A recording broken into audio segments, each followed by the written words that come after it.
Now, let me introduce the speaker of the day. Welcome, Arun Das. Arun Das is a final year BFSC graduate, Bachelor of Fisheries Science graduate, studying at Kerala University of Fisheries and Ocean Studies. Even though he's a final year student, I'm proud to say that he have a lot of accomplishment and whatever that I have achieved in 15, 20 years. So he already started a firm called Aquatics, and through that he is giving consultation to the farmers, feed recommendation, and also disease diagnosis. He have a whole lot of experience working with the KUFOS, the University of Kerala University of Fisheries and Ocean Studies, working in different projects. He has hatchery experience. He have sample collection through some of the projects that has been conducted in Edamalaya, and also he was working as a consultant for Biofloc India company. So with that, I would welcome Arun Das to the talk. Today, he will be sharing his experience in setting up a economic biofloc, where there will be less investment base for the equipment and having a successful fish farm. So with that, I would welcome Arun Das again. And Arun Das, you are in the spotlight.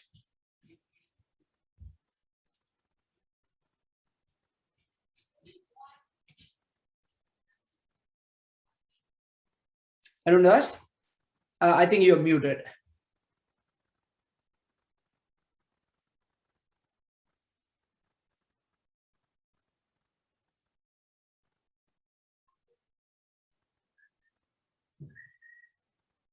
Arun, can you hear us?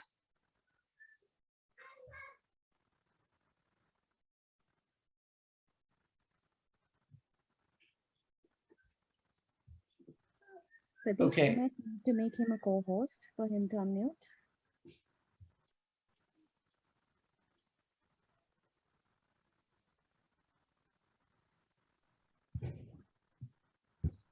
Hi guys. Yes,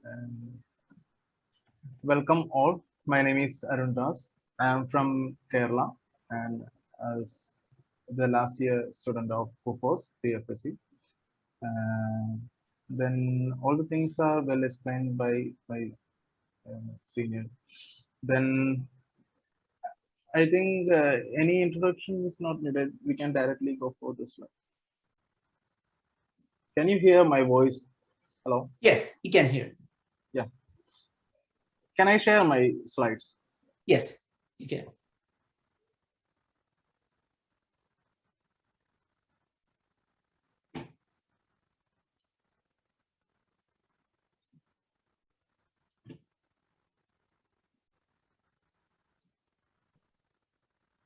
Welcome all.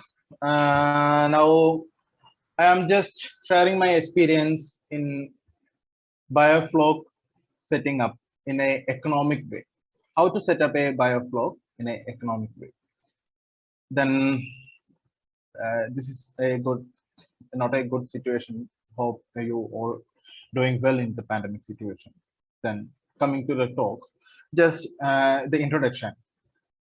Now, the basic thing that in the fishery sector, we all are doing aquaculture for a food production sector.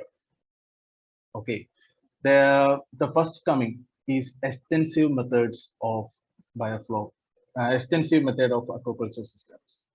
Okay, then the contents are in my talk that are the introduction, then whom or who can do the biofloc, then the things needed or the accessories, then the water quality or the nutrients that are needed for the managing of biofloc, then what is a floc, that is called mainly the biofloc, then what is a carbon source, then how to fix aeration or the aeration assembly, then the floc preparation, then the stoking and the management, the maintenance and the doubt clearance.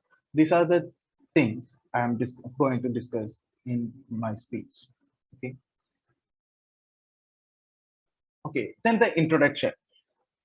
Mainly, the aquaculture going in new ways. We started from the natural pond or the extensive methods. The extensive method, all we are know about the natural ponds, the canals that are primitive methods that are used by our ancestors. And there is no need of any feed, aeration, and the stock density is very less in that situation. But the day by day going, the population on Earth increased, then we need more food. We started the semi-intensive method. Then now we are at the intensive method. The semi-intensive method, there is just changing the water. We are changing the debris, or there is no zero water exchange method. The semi-intensive means we are changing the water and the debris and using some of the feed, some of the aeration system. That's called the semi-intensive system. Then coming to the intensive system, here we have so many examples like recirculatory aquaculture system, RAS, then the aquaponics, hydroponics, then all the things which is under the zero water exchange system or the intensive aquaculture system. Then here we are using the terms RAS and aquaponics. Here we are um, just removing the debris or the fecal matter from the water, also the removed ammonia content and the nitrate, all the things by the mechanical and the biological methods. So here the RAS is going to introduce the bio balls, clay balls, MPPR. Aquaponics is we are using that. When the water is coming, the ammonia is changed to nitrate. Then the nitrate, here we just put the plants, then absorb all the nitrate and just leaving the water fresh to the system. So it's a recirculatory system. These are intensive system. Then coming to the RAS, also we are just adding the probiotics or the nitrifying bacteria to the bioballs. All the things we are used and just reduce the nitrate or the ammonia content in the water. Then the most preferred and the last one is Biofloc. The intensive systems, the latest one is Biofloc. The name itself is called Biofloc. It's called the Biofloc means the live floc or the life in that floc. What are the biofloc? They are the accumulation of some ingredients. What are the ingredients? These are the pictures. I am showing that natural pond, then coming to the recirculatory systems by aquaponics, then the last one is Biofloc. Then coming to what is a biofloc, the name itself shows that the living organism in that floc. It's called bacteria, algae, zooplankton, phytoplankton, even the fungus and the protozoan also. We are creating an ecosystem or we are mimicking an ecosystem to just hold more fishes in a small quantity of water. That's called the biofloc. Then coming to next is whom or who can do the biofloc. Okay, then the people who have the time. It's a ahead process because we need a time for the people who have time. It's not a white collar job. It's not a office job that we can done in 9 to 5. It's a time consuming process having a 24/7 observation or care is needed. If you have the mind, if you have eagerness, if you have the time, if you have the passion, if you have the compassion to the fish, we can do the biofloc. There is a need of a punctual assessment, a punctuality, and the basic idea about the water quality management and the basic idea about how to do the necessary things which are for the aquaculture sector, who are just studied the aquaculture in basic way can do the biofloc. So basically, the people are saying that the biofloc is more riskier. The biofloc has so many negative impacts. It's more confusing. I am just saying that if you are simply observe the nature, simply study the nature, simply you have the mind to create an ecosystem. You are just eager to just to set up a ecosystem, and maintain ecosystem. We can do the biofloc in a good way. Then I already told that it's needed 24 into 7 observation in the way that we are giving a power backup of 24 into 7, which means they need full-time aeration. Then coming to the RAS, we need aeration, we need the power backup, all the things. RASI means the recirculatory aquaculture system, also the aquaponics. If the power backup is not there, or the sometime the power is going to fail or it failed, we can just maintain the system up to a somewhat level. But coming to biofloc, even if it's gone for a 50 minutes, at least for a 50 minutes, 5 minutes, we cannot just help the fishes to survive. So basically, I am saying that it's not a risky system. It is a good system that we can study and we can eagerly do that. Everybody can do the bioflow. So the things needed. The third one is the things needed, or the accessories, or the things which are attached, which are just contributing to set up a bioflow. The power back. I already said that this system needs a 24 into 7 power back because the aeration is going on.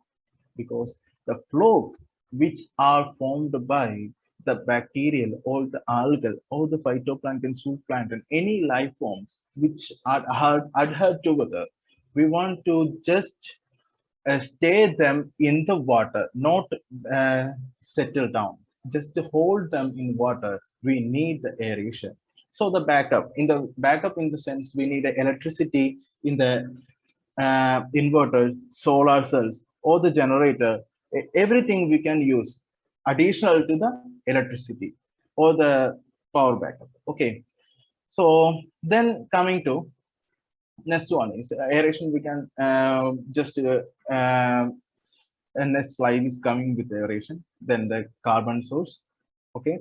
Then the feed and the in-house cone and the tank construction. Then coming to the aeration, there is a stressful condition is there. We can say that the prevention is better than cure. The biofloc tanks are just made of that. It is less vulnerable for the diseases, or the disease-free systems are there, because I am saying about some of the pathogens are coming in common aquaculture systems.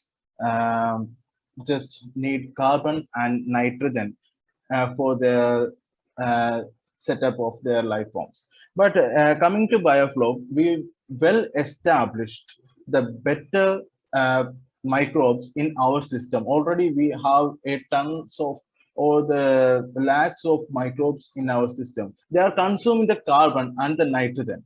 Then the other antigen or the pathogen coming from outside is competing for the carbon and nitrogen for this setup. They cannot survive. They will die because of lack of the carbon and nitrogen. Just I am saying that it's less vulnerable, not disease free. It's less vulnerable for the pathogens or the diseases. Then the aeration we can call it's the heart of biofloc. Then the feed. The feed is, I'm just saying that the floc content in the biofloc having at least 30 to 50% of the protein. The floc content having the 30 to 50% of the protein. Then the main vision of biofloc is to reduce the feed usage in the aquaculture system. Here we can just reduce the feed up to 40% or 30% that needed for the common aquaculture systems. Biofloc have its own floc that will eat and dry the fishes and just become the fish. Okay, then coming to these are the things. Just I'm showing the pictures. We have carbon source is there, then the backup is there, then the feed and there's aeration equipments are there. These are the biofloc tanks which are constructed by the new eras. Basically, the shape of the tanks and the structure of the tanks, many have different ideas. If I'm saying that any shape, any tank, we can just convert it to biofloc. Any tank, it's not about the circular shape, it's not about the square shape. We can just make any shape is converted to biofloc. Then coming to a record keeping, I am saying that if you are doing a biofloc, it's better to write the daily management of our farm to a record. It's a good farmer can keep a good record. It is not for showing up. It's better to show to the expert. If something happened, we can show to the expert and just ask what happened to my biofloc or what happened to my system. Then I told already about the protein content of the feed. Why we are giving the feed? It's a minimum requirement of feed because of the maintenance of C N ratio. The feed is formulated at least 25% of protein. There is the nitrogen source. Also, there is a carbon source. So we want to make a C N ratio because all the life forms needs a C and N for the survival in this world. Okay. Then the Imhoff cone. Imhoff cone is one of the, the slide is coming. It's the one of the cone measuring cylinder we are using for just to measure the how much floc in our system. Okay.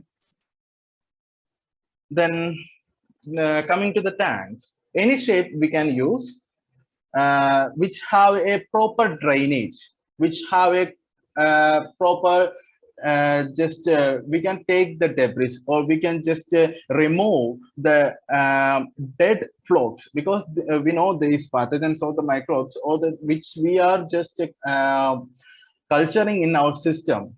They are life forms. They will live up to 2 to 3 days. After that, they will just die and settle down in the bottom of the tank.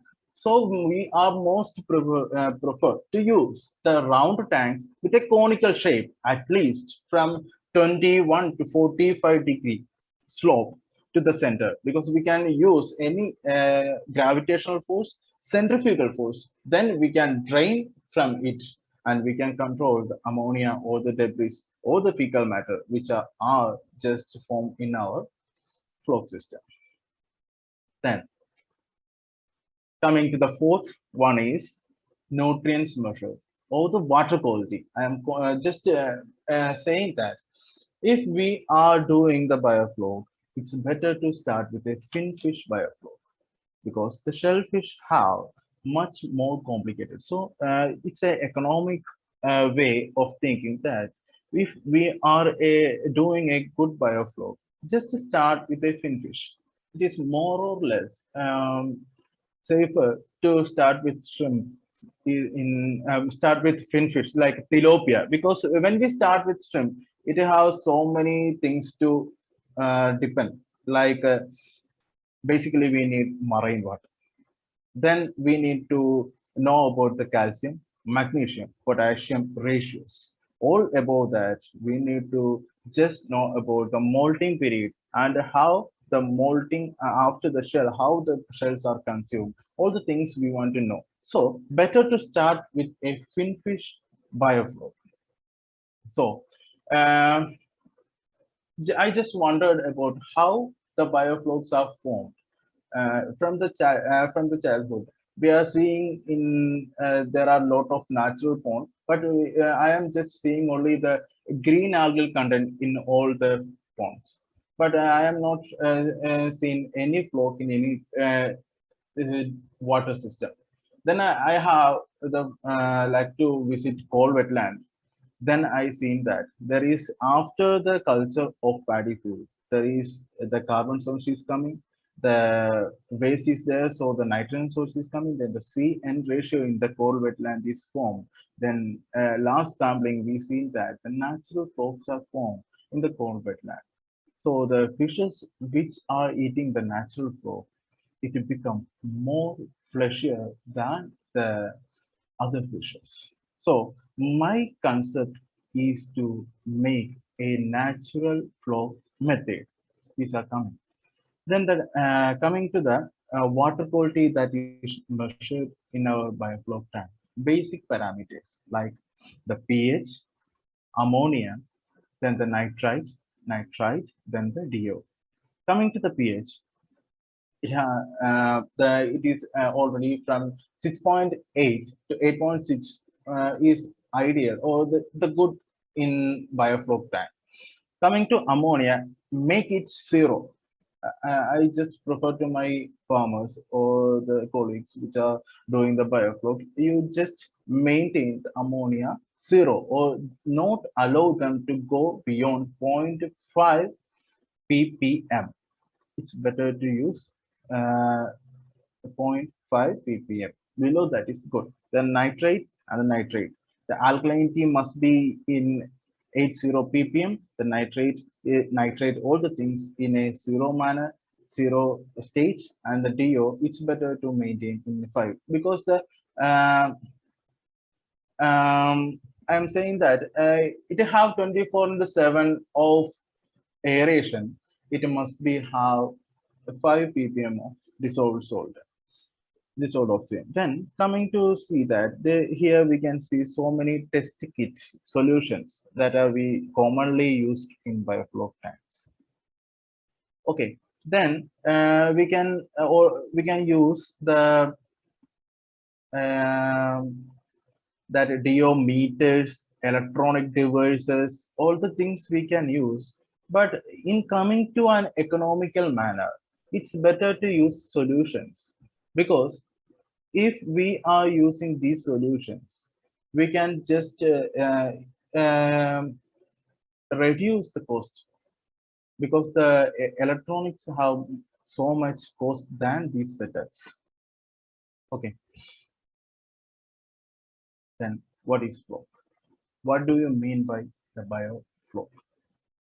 It's a ingredient setup or the accumulation of particles, phyto, zooplankton, algal content, heterotrophic and autotrophic bacteria, fungi, protozoan. They are adhered by their adhesion or cohesion source or the particle in it, and they are forming accumulation. These accumulations are we are calling the bioflow. The life in that we are calling the bioflow. Then the tropic level is there. We are just producing the bioflow. There are so many tropical layers. We are just mimicking the tropical levels or the ecosystem that are seen in our natural ponds. The phytoplankton, basically the primary producer, also the microalgae is there. They are the primary producers. Then the zooplankton is there. Then the fungi. Then they accumulate to form a flow that will be eaten by the fish. Mainly the heterotrophic bacteria that will convert the nitrogen in a useful manner from the ammonia. So the basic concept of flow is accumulation of these live organisms. Then the flow having a protein level at least from 30 to 50% of protein. Then uh, coming to the flow, which type of fish, if finfish or the shellfish, we are just culturing, we can just make the flow according to the culture. If you are culturing a carnivorous fish, we can just make the flock having so much zooplankton. If we are culturing a omnivorous fish, we can make the flock as a detritus. So here the culture is the main thing which are depend upon the which type of flock we need. The measurement of flock. Here we are just I told you about the uh, Imhoff cone that showing the flock density. I will show you the picture. Then here the Stoking density also depend upon the flock quantity. If we are culturing the fin fish, it's better to maintain at least between 20 to 30 ml in 1 liter. Then if we are culturing the shellfish, it's better to use below 20 ml, because we are culturing not only the fish, but also we are culturing the organism which are in the flock system. So there is so much of biomass in our culture system. So when the flock density increasing, so much of the oxygen demand is increased. When the oxygen demand is increasing, we want to give additional aeration. We will give additional cost for our system. So here we can see the Imhoff cone, which are used to give the biofloc or the floc density in our system. It is cone-shaped one. This cone-shaped one have 1, 2, 3, the marking of the ml up to the 1000 ml. It's we can measure these things after 15 minutes. We are putting the 1 liter of water. So in a cost-effective method, I am preferring you to not just buy these things, because it have around 2000 Indian rupees, 2000 to 3000 Indian rupees for this glass or the fiber things. We can just make the parlay. You can see the uppy fish bottles or the any funnel shaped bottles having any 1 liter capacity. Just take them, invert them, then make the 5 ml with a permanent marker. We can do in a cost effective method. It won't go more than the 100 Indian and the 100 rupees. Then the carbon sources. Every organism in the world need carbon and nitrogen ratio to maintain their cells or to produce their cells. Here we are multiplying our microorganism in our biofloc system. The carbon and the nitrogen ratio is very important. Better to maintain 100 10 is to 1 or the 20 is to 1 ratio. It means 20 is to 1 is amount of I am not going for a tan calculation or the carbon calculation. It's better to use if we are just a test or we are using the test kit. If we are finding that the 0.5 ppm or 0.25 ppm is there, then we are adding some of the carbon source. It will be jaggery or sugar, starch water, flours, anything. Even molasses we can use, anything we can use which can be fermented and we can use direct to the system. So the carbon ratio must be in a 20 to 1 ratio 1. Then I am saying that if we are using jaggery, it is best, because some of the spoiled jaggery or the shapeless jaggery or liquid form of jaggery, if we are just buying from any shop, we can use the jaggery. Then commonly the South Indian people are using the rice water or the starch. We are making the starch water. We can use the starch water. Any carbon source, you just add with some of the water. You just make a 20 liters this carbon source with water. Then put a 10 ml or 10 milligram of yeast, baker's yeast or the Saccharomyces cerevisiae. Then just put to the just allow them to the fermentation. Then just add to the tank. It is better to release carbon just fast. Okay. Then not immediately put the water to our system, because when the carbon is coming to the biofloc tank, there is the oxidation reaction is going on, then the reduction of oxygen demand in our system, that will cause so much of reduced DO. It will cause unhealthy condition to our fishes. Then anything we can use for carbon source, which is like jaggery, sugar, starch water, etc. Okay. Then coming to the aeration. Aeration and aerators. I already told that about the aerators, which are the heart of biofloc, because we need the aeration to hold these accumulated flow on the water, not they just settle down. So here we can see that the air stones, aeroxes, and diffusers, then spiders. We can see the pictures. We can just see the pictures. These are the aeroxy tubes, which will produce some of the minute aeration. Then these are the spiders. The center one are the spiders used by the aeroxy tubes.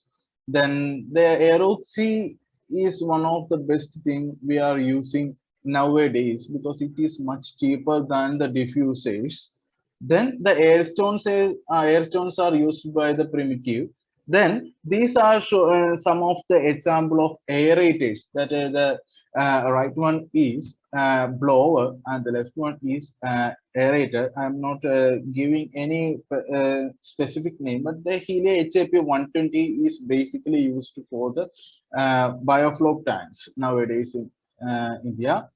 Then the importance of aeration is you want to just make the particle sediment or just float on the biofloc tank, and we don't want any dead end. Avoid the anaerobic condition. When the dead end is there, they will form the H2S there, and it will kill our fishes.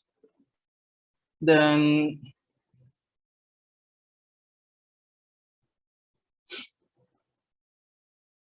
okay, coming to the arrangement. If I am saying one example, if we are taking a 5 diameter of a biofloc tank, you can imagine a 5 diameter of biofloc tank having so many space. Just we can arrange like this picture. These are the grid items, or we can parallelly arrange because the air particle is coming from the pump having an situation to escape from where it starts. So when we are using long series of connection, the pressure will reduce when it comes to the end. So we can use the parallel system in this picture, for it's called the grid system, to make the better aeration.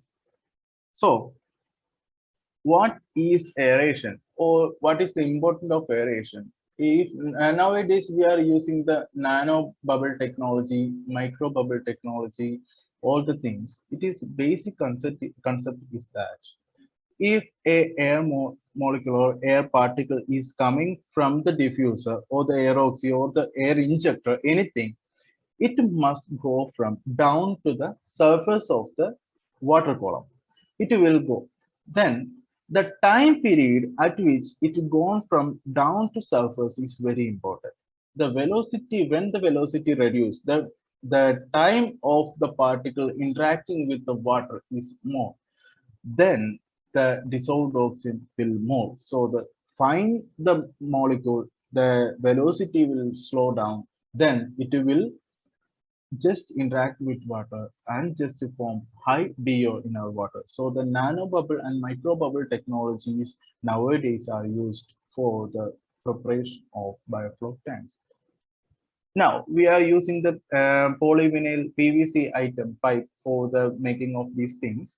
Then we can see the blue things are called the T, and these are the connectors are used for the aeroxy tubes. Then the black round is a rubber bush, or it's called the grommet for the biofloc aeration setup. So it's better to use a good uh, parallel grid or reduced and small amount of area to give a high pressure or small bubble aeration.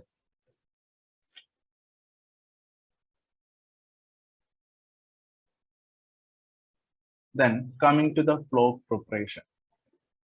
The flow preparation mainly I am doing with a natural method. Flow can be prepared by any probiotic or natural method because there is so many products are now available in our market that will forms a good flow, but most probably I am preferring natural flow to use because if we are buying a product, it must be contain one or two strains of bacteria, heterotroph bacteria. Mainly I am seeing lactobacillus strains are there, only these things are there. If we are using the natural flow means the flow prepared by ourselves near to our tank. So how we can prepare the flow? So we are just try to search a good natural pond nearby our tank in a in an area. It's like if we are using the temple water, temple ponds are there, or the common village ponds are there. So just saying that if these kind of ponds are there, the people do not throw any waste is there, so we can just take the toxicity will be reduced. So we just take a 200 liter of the water. So I am just saying about the flow preparation of for the 5 meter dia. It's for only the 20,000 liter flow we can prepare how with a 200 liter. So 5 diameter having capacity of 20,000 liter. So the 200 liter water from the surface of a good plankton rich pond. We can take it from a 7:30 a.m. before 7:30 a.m. because the surface organism will just seen in that time. Then just take a mud or sand, the bottom dwelling organism we need. We collected planktons, we need the bottom dwelling organism. So just collect a 2 kilogram of pond mud. uh, the pond must be just free from diseases are best. Then just add these things. Take a 2 kilogram of jaggery or the carbon source. Then just add the feed up yeast or the baker's yeast. Then just give fermentation time at least for 6 hours. Just keep them for fermentation. Take the pond mud and just keep them aside for 1 or 2 days in a shaded place because we don't want to kill our autotrophs. When we put in the just sunlight, it will dry and all the autotrophs will die. Just put in shade for 2 days, then they take it and the 200 liter water, just add the mud, then add the 2 kilogram of mud, then add the 2 kilogram of fermented carbon source. Then we can use the ammonium sulfate for giving the nitrogen compound for our probiotic. If ammonium sulfate is not there, just ignore that. We can use the feed which have a 38 to 40 percentage protein. Just crush it and just put in water and dissolve into our probiotic and give a good aeration for 2 days. It will become the perfect flock. So the natural method of flock is the best thing to maintain a good ecosystem at our farm because the farm or the pond from different areas are we are creating an ecosystem, so we want different kinds of organism. The pond or the ecosystem are changing from area to area. Even if the 1 kilometer or 2 kilometer is this distance is there, the pond ecosystem will be varying. For the pond having the growth is varying. So it's better to make our own flow to develop a good bioflow tank.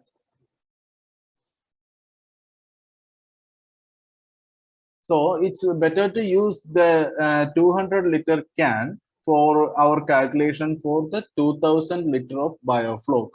And it's better to use a bottom dwelling organism by the mud. It's only take a 2 to 4 kilogram from a good pond. So I am just saying about the flock preparation. 2 days of flocculation is there. We can see that, or we can smell that the fermented smell will come after 2 days. Then the setup of water. We are filling with the 20,000 liter of water in our 5 diameter tank.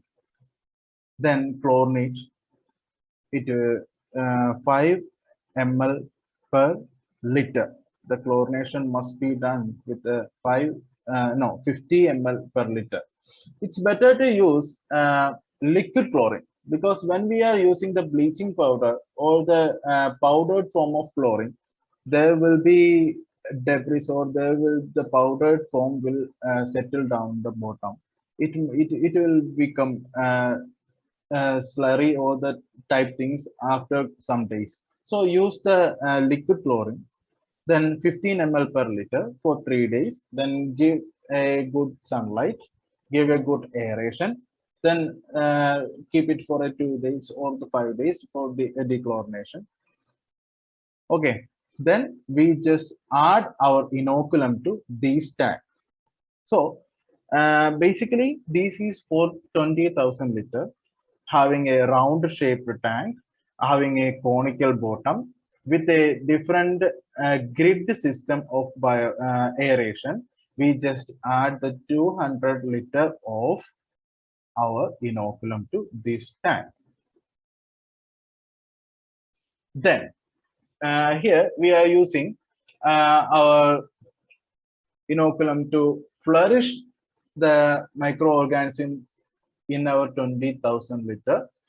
Then 7 to 40 days, initial 7 to 40 days is crucial. We just check all the parameters with our test kits. All the parameters must be in ideal forms, because the pH must be in 6.8 to 8.6. The ammonia should be varying. If we are checking the ammonia after the inoculum putting to that tank, we are just seeing that the ammonia become 0.25 or 0.5.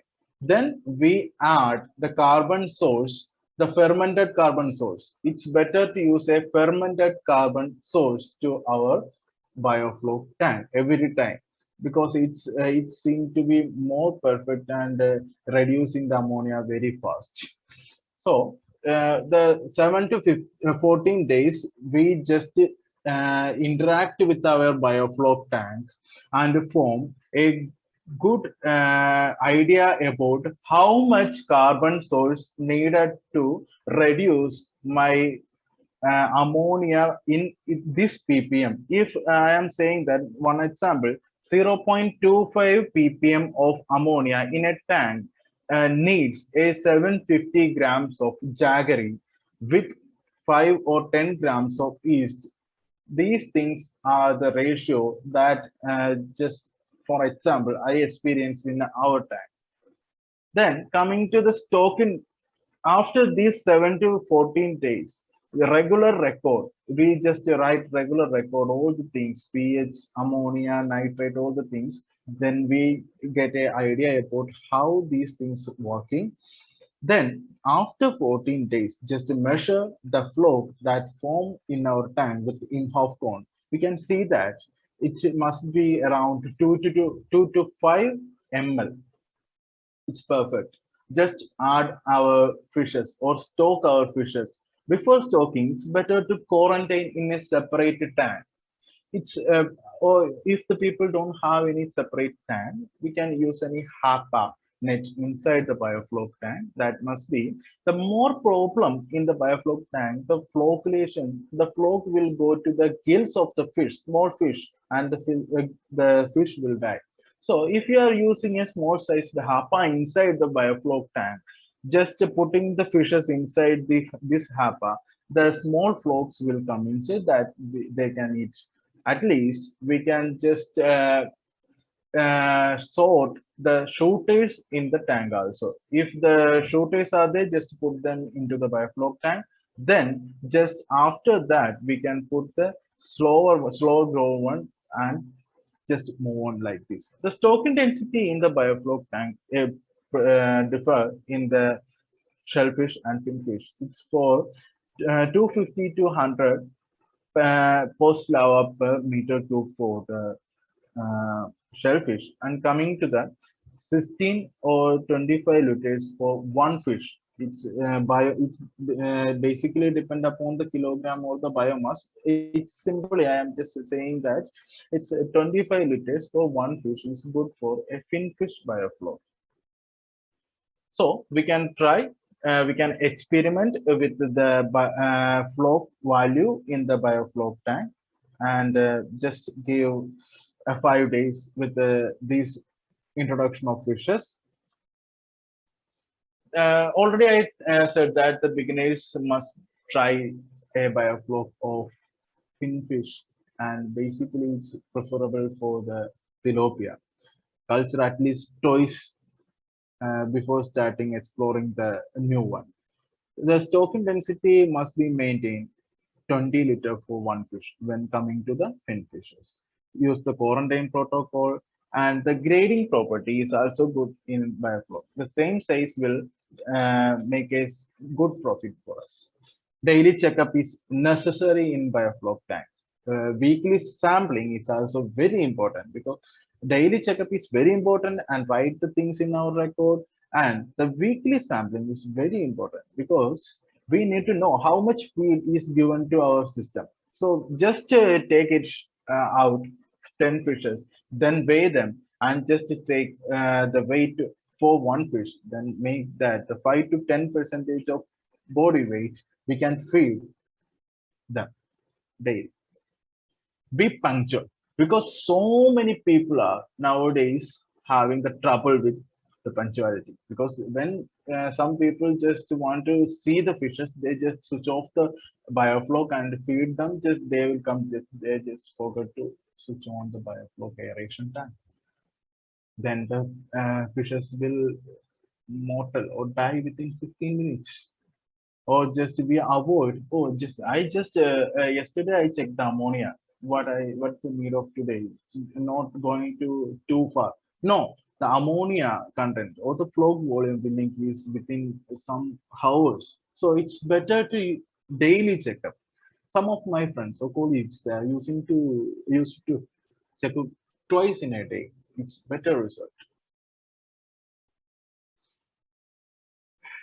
Then the most problem is about the selling of the fishes. If we started a biofloc tank, just think about, or we going to start a biofloc tank, just think about which are the species are sold out in your nearby place, or which are the marketable things. So just don't copy anyone, just try to do yourself. So new innovations like fish cutlets, all the things, or the value-added products. These things we can try to ensure our product valuable.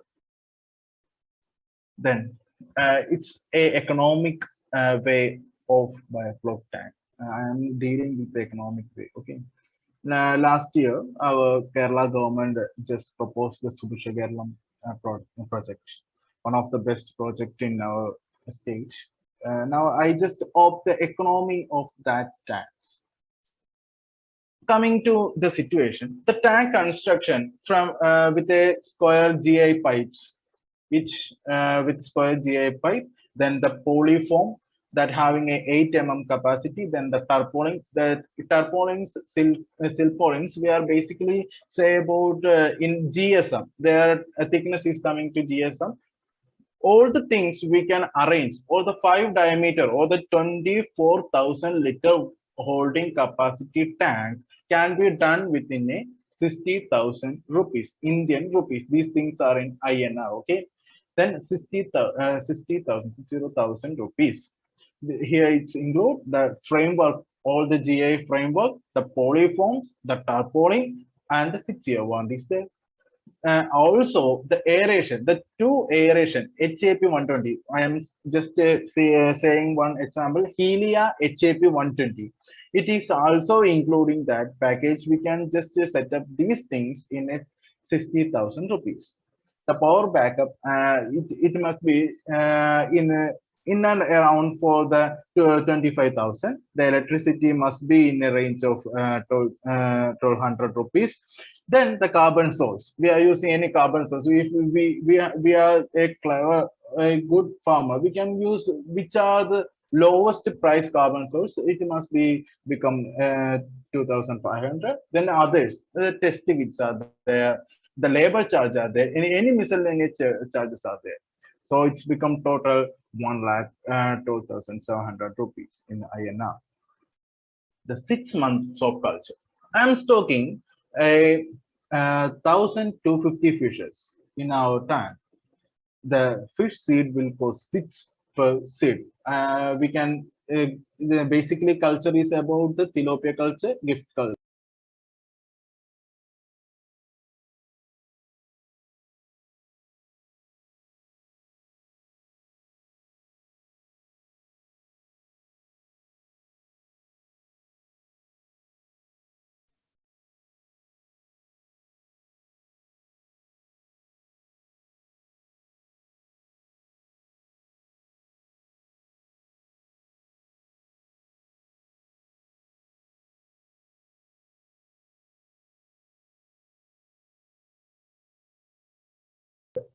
Twice in a year. Do a 2 culture in a year, we get 1,40,000 in our pocket. So this is the economic of a 5-meter dia of tank, which can be done with a natural flow method, and which can be done in a lower cost method. We can did it, and we can do with a passionate way. Then thank you for your time being.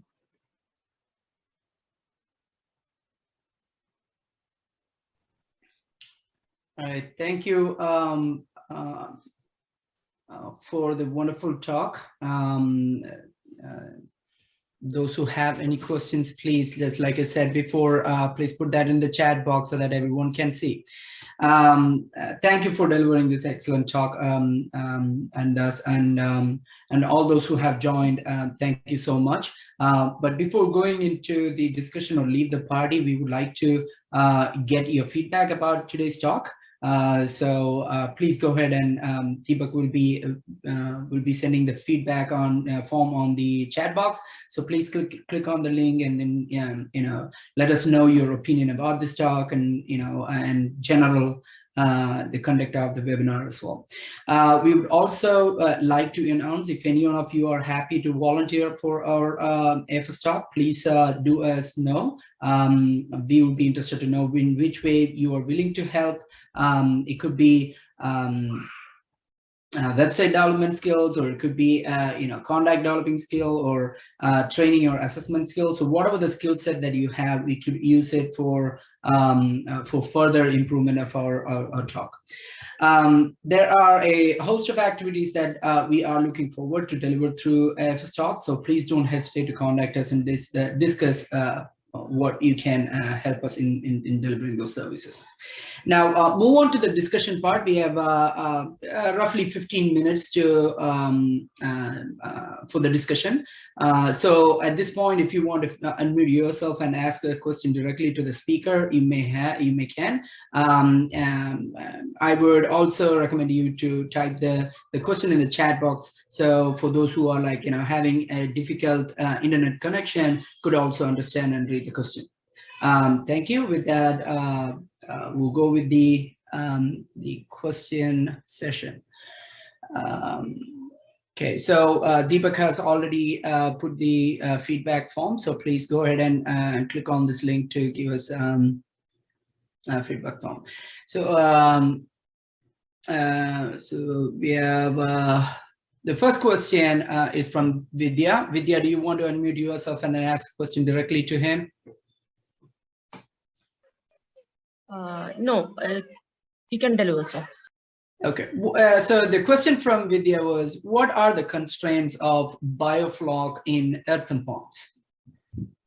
Yeah, it's good. Mainly, it's good question. It's coming to the natural pond or the earthen pond. If we are using the earthen ponds, there is lot of things will come like microalgae, the phytoplanktons are more, the sunlight are more. The area will also so much for the earthen ponds. The main thing is also the flocculation property of the earthen pond is more than our silpoline ponds or the enclosed system. Do you get it? The enclosed system having only the inoculum that we are giving. But coming to the earthen pond, the pond it have a ecosystem. If we are adding these things, there will be more floc volume. There will be more density of the things which accumulate. Last one is the proper drainage is not possible. If we are making an earthen pond, converting earthen pond to a biofloc tank, the proper drainage is not possible. That is the main thing. Or we can suction pump we can use. We can use in Andhra Pradesh. There is so many people are using the biofloc earthen ponds are there. But the initial or the economic way we cannot do that in a proper manner. The flow volume and the drainage is the main thing in the content. Okay, thank you. Vidya, I hope that answer your question. If you have a follow-up question, please feel free to ask him. So so the next question is from Abdul Wahid. He is saying that actually he has a floc up to 300 to 400 milliliter in Imhop cone. The thing is, floc size is very micro and do not settle in 30 minutes. It settles after 2, 3 or 4 hours. Previously, I thought no floc after waiting for 30 minutes. I think tilapia in high density eat all the larger floc. It's not able to eat the very small floc. Is there any way to make the floc bigger so that tilapia might eat it? And Abdul Wahid, if you want to elaborate on that question and ask directly to Arun, please go ahead.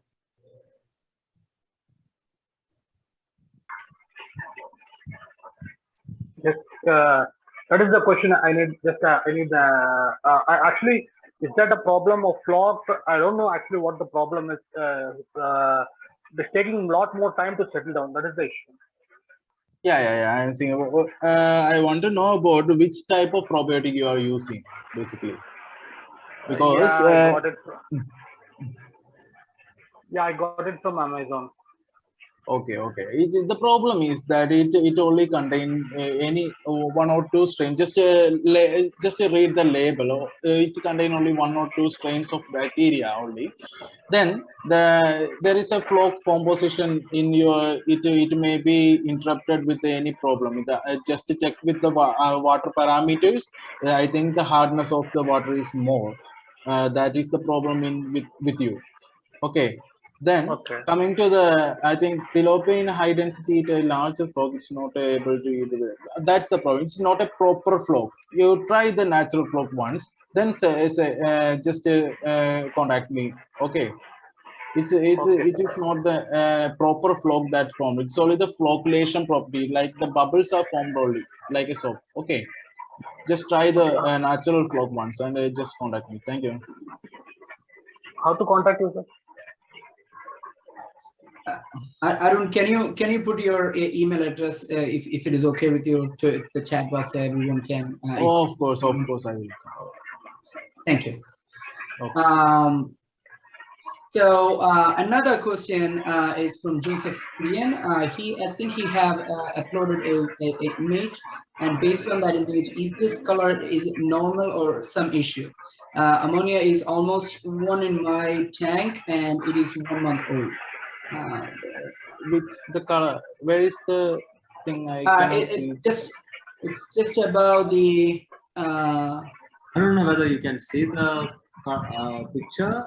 Okay, I'm gonna show the. Okay. Picture.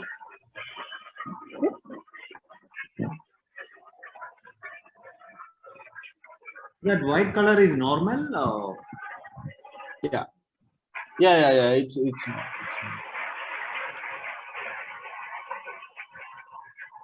Okay. So, did that answer your question, Joseph? Yeah, I think if it is normal, it's fine. Thanks. Thank you. So next question is from Dr. Simi Rose. How can you prepare a zooplankton dominant flock for carnivorous fish? Yeah, it's good. One of the best question, because nowadays we are using to do the proper larval culture or the Channa striata culture in our biofloc tank. So if we are inoculating the Moina or Daphnia thing in a biofloc, like just adding more sunlight in our tank, adding adding some of the sunlight in our tank, the tank becomes so much greenish thing. That means the green water technology is going on. Then just try or just look at the green algae or the phytoplankton which is produced, which is most preferable by Daphnia or Moina. Just inoculate them. If they are then they will flourish in the tank. Then we can give the larvae to eat the things. Okay. Hello, you understand? Simi, if you have any follow-up question, or is it okay that you got the answer, please let us know. Okay, so she said yes. Thank you. Thank you. Okay, thank you. Another question is from Deepak. One basic question for the benefit of for everyone. How can how the carbon or nitrogen sources are utilized in the system? We see the carbon nitrogen ratio discussion in the Biofloc system and not in the other aquaculture systems. Why? No, all the systems need carbon nitrogen ratio. Not only the biofloc system, all the system. If we are doing a extensive system in natural flow, there is a carbon nitrogen system ratio. But we are not discussing about that. We are not much concerned about that.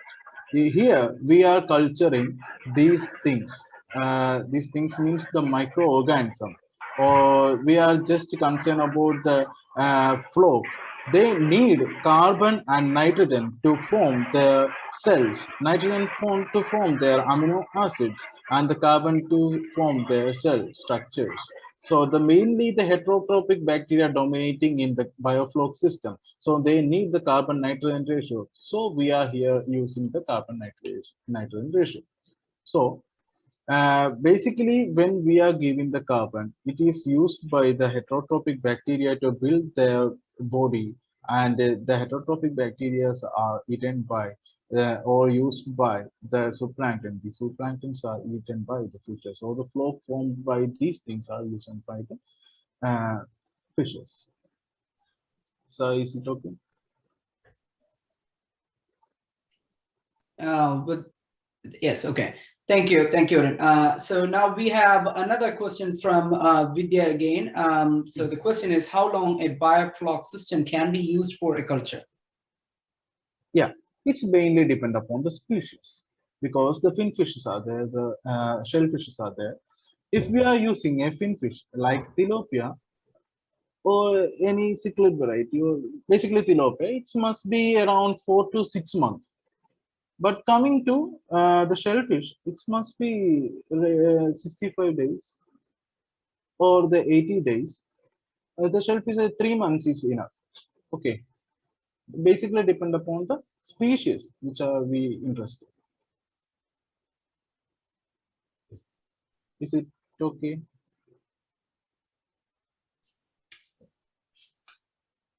Vidya, did that answer your question? Okay, all right.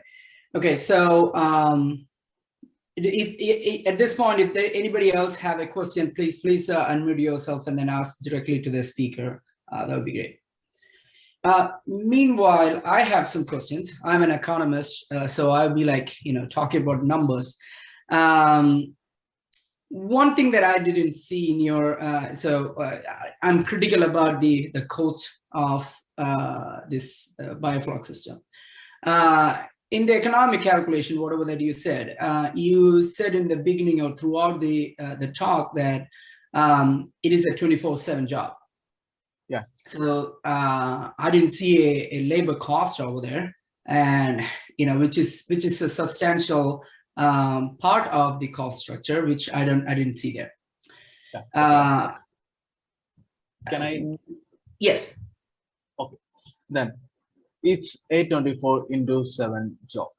It's okay, but meaning of the 24/7, it's basically on the aeration or not only the observation, not for the any people or the man labor to stay there and watch full the fishes. It's only for 24/7 backup is needed. Then the labor cost. Okay, if we are calculating the labor cost for our just in a day, we are just spending a morning or evening time to check the one thing. I am just saying about what is the need of a person to do a biofloc.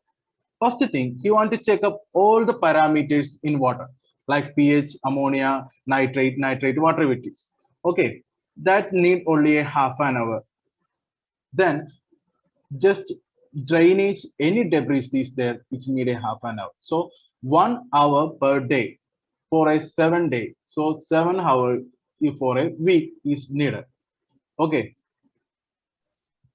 Then coming to my slide, going to my slide, the last one is there is the miscellaneous. It have become 10,000 rupees. There is no need of a 10,000 miscellaneous rupees because we are thinking about, or we are just talking about the economic way or the layman's way to maintain a biofloc.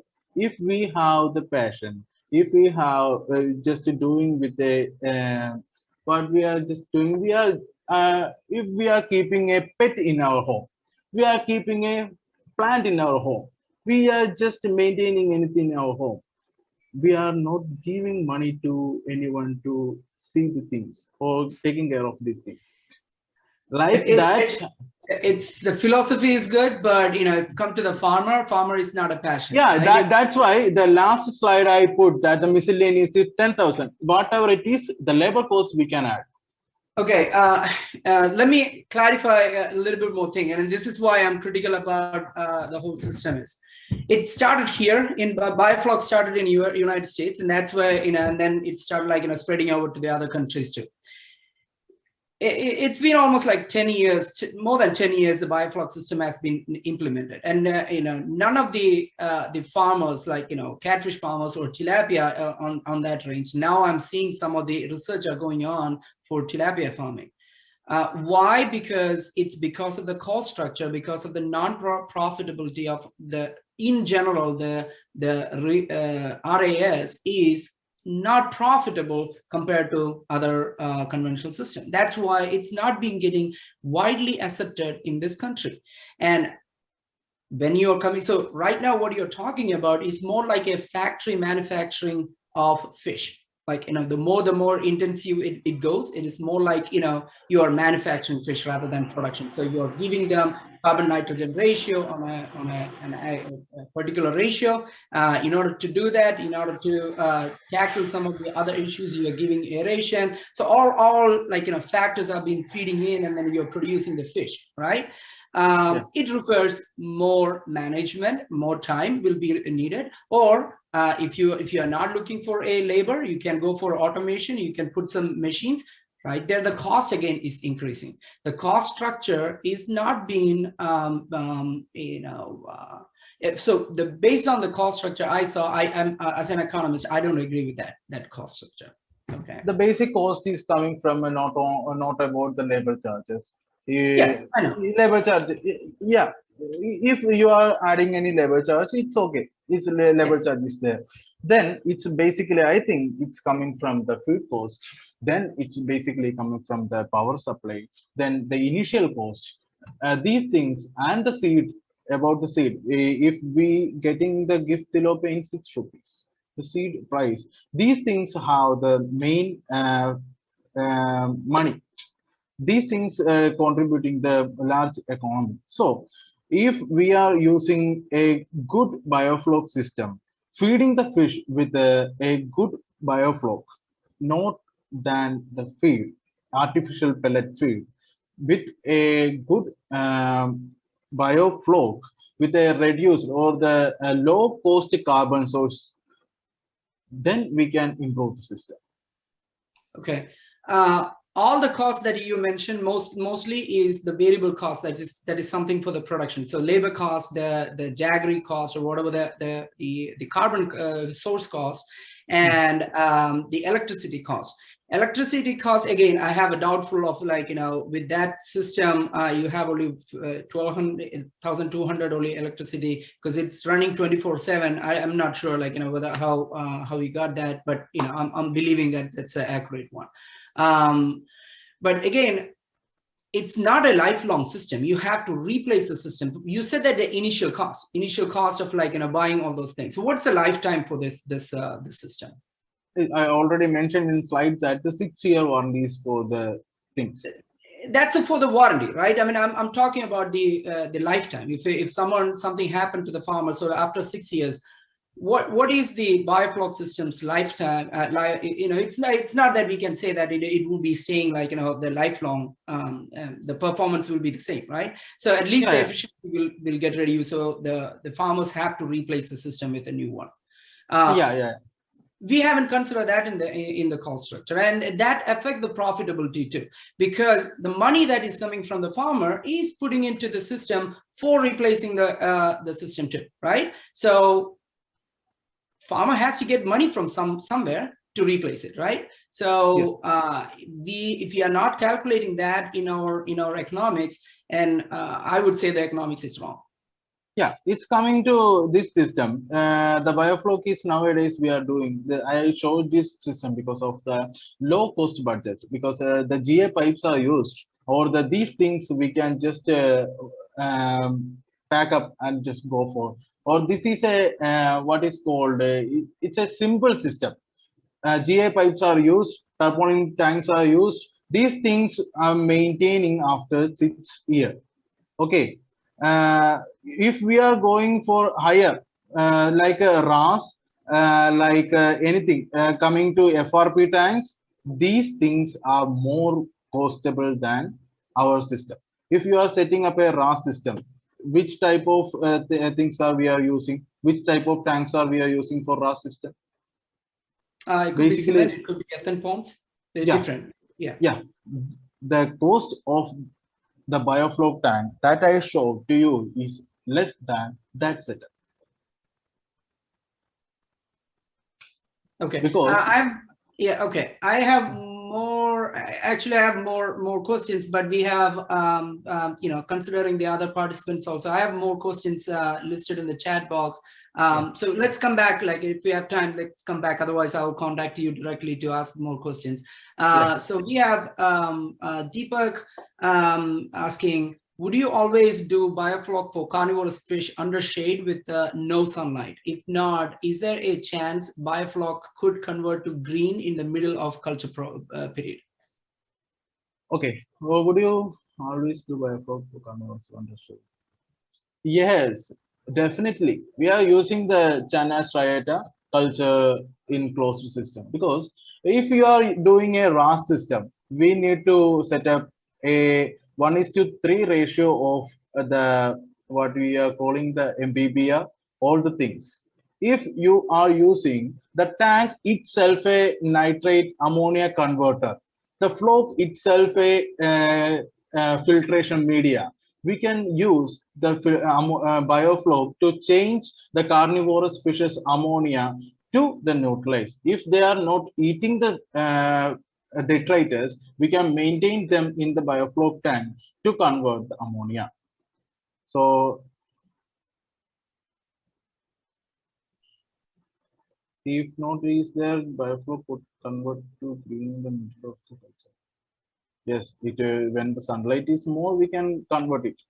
That idea, I think the idea is there because we can make the Biofloc tank itself a bioreactor to convert the debris or the waste that formed by the fish itself.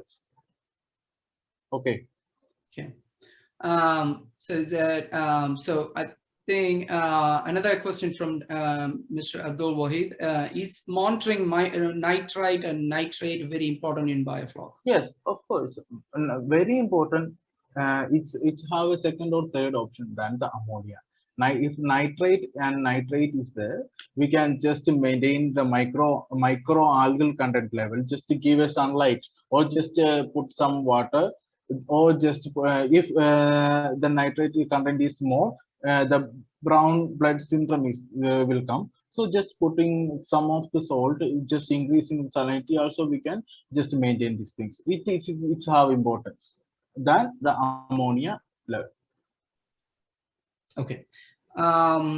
So Joe Anthony has a question. If we can shift from finfish to shellfish, will the profit margin can increase? Yeah, it's a good question. But one thing is that it's because it is based on the territory and based on the market available. If you are doing a Biofloc near to a good natural pond that are culturing the shellfish, and big farms which are culturing the shellfish, we are doing Biofloc. The system is much more what kind of the people will give less price to your things. You understand? Okay. It is depend upon the market where you are doing. If you are doing near to the sea or near to somewhere we are collecting the wild catch of shrimps, we are doing the finfish there, we do not get the market. So it is depend upon the market and territory where the Biofloc tanks are set up. Okay. Joe Anthony. Okay. Is this okay for you? Okay, so he's saying that it's for Vanami for export only. Okay. Yeah, it is possible. If we are converting the tilapia tanks to Vanami, it is possible. When we have a good market, that's I told market, the export quality is there, then we can get more profit, because the tilapia basically in INR, where tilapia only have maximum value of 200, but the Vanami we can sell in 300 or 350 INR. Okay. So Vidya also have another question. So I don't know whether it's a question. Vidya, do you want to unmute yourself and then ask to the speaker? Or what's it? No, sir. See this comparable when we were discussing about the Indian and USA systems. Mm-hmm. Yeah, I was just quoting that. It's No, not a question. It's not a question, just comparing the systems, Indian system and other countries, systems in the other countries. Yes. I'm coming there. The father of Biofloc is a Euro. Then he is an Israelian technologies. So this already saying that if we are doing Biofloc in a water flourished country, it's a waste of time. You understand? Like a developing country like India, having a large population in the world, having small space, we can do. But if there is so much space is there, so much of water flourish is there, we can go for a natural system. Why we are going for this type of things? Okay. So I can talk from a US perspective. Water is a big issue here. It's not like, a developing country or developed country thing. Water resource is a constraint. Yes, for good. Then you all go for the Biofloc system. Then it's good for going for Biofloc system. That's what I'm saying. Like, nobody adopted Biofloc in a more commercial way, other than So whatever the biofloc that is been happening here is being constrained to a high value fish, and that's my another question coming backward, later. You also mentioned that it's the value added product, or like you need to have like a high value product to sustain this system, right? So that means one thing is also there, the preference of the people. If I am culturing the tilapia and I cannot sell it in the US, but I can sell it in India. But the channel catfish, when I am culturing in US, I can sell it in US, but I cannot just sell not in Indian markets. There is a market or the territory behavior is also there. Okay, I agree there. I agree there. But again, you in the talk itself, you said that you need to have even now you said that you need to have a market. That means if the market price of the fish is not good, that means the biofloc is not a good preference. Is that what you're suggesting? Yes. Okay. That's okay. That's right. Okay. All right. So Joe Anthony have another question. If a tank does not have a central drain, is it possible to have a successful culture? Of course it have. It's not have a central drain. It's don't want a central drain. It's have a drain. If the slope is near to, or the slope is there to an end, the slurry will come to that end.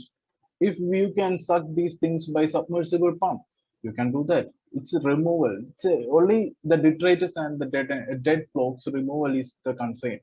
It's a more cheaper way. We are using the gravity or the center of that centrifugal force without any force, without any cost. We are just using the center of gravity and these things. We are draining with a central system. Okay, I think. Okay. Joe, if you have a follow-up question, or are you okay? Okay, so Joe is okay. So Jelena is asking, biofloc tank has froth. What is the reason? How to control? Yeah, it's good to have here that you biofloc have froth. If you started the flocculation in your tank, it is the reason that just forming the froth. These froth are the floc, these having the CN ratio in higher level. That is they are making the high level of froth. It's good. It's not bad thing. It's the beginning of your flocculation property. Okay. Sofji has asked how much weight or on an average can be obtained if we depend on floc only. Coming to the finfish, it's less than, if we are going to discuss only the floc, it's less than 70%, with the 70 or 60% with we are giving in a artificial pellet feed at biofloc. Sofji, that answer your question, or do you have a follow-up question on that?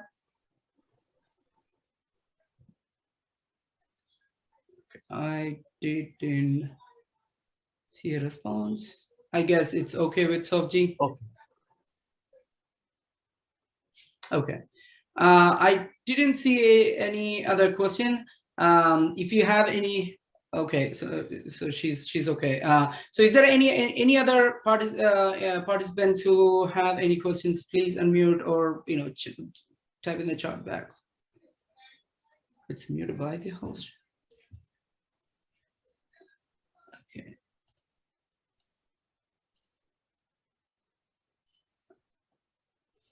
Okay. All right.